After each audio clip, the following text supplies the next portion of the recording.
ქართული ოცნება, როგორი პოლიტიკური ძალა, პრორუსული თუ პროდასავლური? პრორუსული. რუსული კაცო.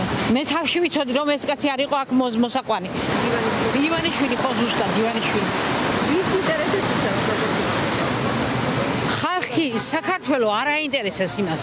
ის პირადის გულისთვის ჩამოვიდა, პირადი გამდიდრების გულისთვის ჩამოვიდა საქართველოს. რუსი შემოიყვანა არხე და მთელი რუსეთი საქართველოს პრორუსულს ვერ ვიტყვი. აი როგორია? ვერც მაგას ვერ ვიტყვი, ხა პრორუსულს ნამდვილად ვერ ვიტყვი. პროდასავლური? პრორუსულია და რუსულია ესენი. რატო გონიათ ასე? რასო გონია და ესენი ხალხის მხარეს არ არის. არ არიან ესენი. მხარეზე არიან. ეგენი არიან რუსეთის მხარეზე. ნეიტრალური. ნეიტრალური? დიახ, ომი არ არის, მშვიდობა. ეს კარგია. ოკუპირებული როა საქართველოს ტერიტორია და რო იპასუხებენ ადამიანებს. რა ვქნათ? ეს ჩვენი პრობლემა არ არის. და რუსეთთან უშუალოდ დაავადათ თქვენიათ. ჩერჯერობით არა. საქართველოს მკერებს სოფლიო მიცისო პრორუსულია. და რა გაძლევთ ამის სახელწოდებას? ქმედება. რამეს ხوار გაიხსენეთ? ყველაფერი, დარბევები, ცემა, ხოცვა, რა ვიცი, ერთი და იგივე აზრისაა ყველა მოქალაქე.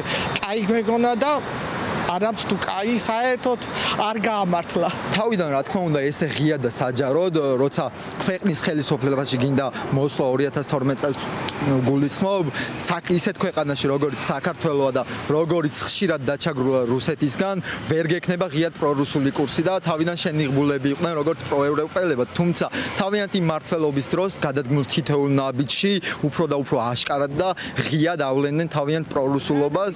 ეს აი სულ ბოლო ნაბიჯებს გავიხსენებ, როცა ირაკლი კობახიძემ ღიად ევროკავშირისკენ წინსვლა შეწყვიტა ურთიერთობა ევროპარლამენტარებთან, დაიწყეს ტელევიზიებში თავიანთ განცხადებებში მათი გინება. ჩემი აზრით ბიძინა ივანიშვილი მაინც მთავარი პერსონაჟი არის ამ ყველაფერში და მართლა მთავარი პირი არის, რომელიც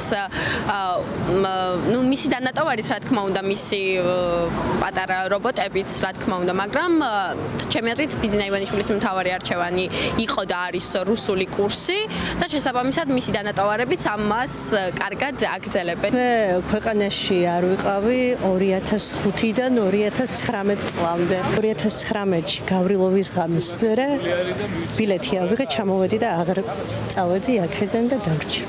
და რას აკეთებთ? ვებრძვი. გამოსავალს რა შეწყვეტა? გადადგომა. ეს თუ ნახავთ არქივს და რას პირდებოდნენ ხალხს, როგორ პირდებოდნენ, ნათლად ჩანდა რომ ატყუებდნენ, უბრალოდ ხალხი იმდენად დაღლილი იყო, იმდენად დასტრესული იყო და პლუს ამას მოყვებოდა კიდე ბევრი დეზინფორმაცია და აი ასე მოვიდნენ 13 წელი მოტყუებით და საშინელებებით. ჯერათ რომ პროდასავლური ძალა? ასე მჯერა, ნუ რა ვიცი, აი ჯერა მე ასე მინდა რომ ჯეროდეს შეიძლება, აი ვერ გეტყვით რა ვიცი. ჯერა რომ პროდასავლური შვილი მეც იმაფერს რა მეტყვი. აი ირაკლი კობახიძის განცხადების მერეც ასე ფიქრობთ ევროკავშირთან დაკავშირებით? მე არც მომისმენია ირაკლი კობახიძის, ალბათ ძალიან დაკავებული ვარ ბავშვები, ესენი ისინი და რა ვიცი შვილო რა. აი მინდა რომ ჯეროდეს, აი უფრო ეს არის და რა ვიცი. და ოცნების მხარდამჭერი ხარ? კი, არა. და თავიდან ვფიქრობთ რომ პროდასავლურები იყვნენ და ეხლაც არიან, არაფერი შეცვლილა? აი ესე მჯერა და რა ვქნა, ეხლა ხანდახან ხო იცი და ახალგაზრდები ცდებიან და მე მოხუცი ვარ, მაგრამ მაინც მჯერა. ნუ ასე მინდა რომ მჯეროდეს შვილი და აი ახლა თქვენიანი გოგოები და ახალგაზრდებიც მინდა რომ ერთად ვიყოთ ყველანი. ეს ყველაზე მეტი ბედნიერება არის რომ როგორმე შევერთდეთ, მაგრამ ნუ არ ვიცი ახლა. ამ წუთში ახლა მე რომ მითხრან რომ აი ესე დამიმტკიცონ და რა ვიცი რაღაც დროში დამტკიცება. ხო შეიძლება მე იმათ რომ ოღონდ შერიგდნენ ახალგაზრდები კარგად იყვნენ, წავიდიან დათმობაზე რომ აი დაჭერილები რო არიან ახალგაზრდები მაგაზე რას ფიქრობთ?